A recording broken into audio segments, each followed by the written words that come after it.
पवन सिंह द number 1 चोर। क्या बात कर रहे हैं? जो गाना आज से 6 महीना पहले टुनटुन यादव गा चुके हैं, उसी धुन पे कल पवन सिंह का गाना आया है। जे अपना में हरा के ना भइलऊ का होई ना। ये गाना टुनटुन यादव जी का है। जाता रू फगुआ के रंग के तू फीकाई का। ये पवन सिंह का है।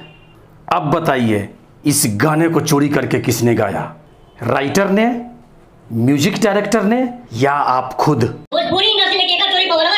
टुनटुन यादव जी के रे ये वाला धुन रे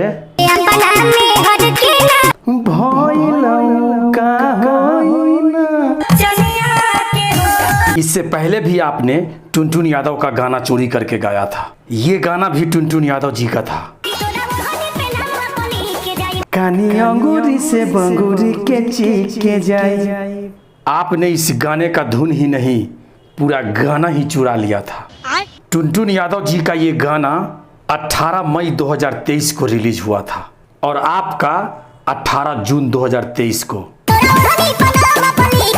कानी अंगूरी से बंगूरी के चीख के जाए। और कहते हैं आप किसी भी सॉन्ग को गाने से पहले एक बार क्रॉस चेक कर लीजिए। सिर्फ ये कहने से नहीं होता, पावर एजे से शुरू होला, एजे से खत्म हो। असलियत में पावर खेसारी लाल यादव से शुरू होता है और टुनटुन यादव पे खत्म।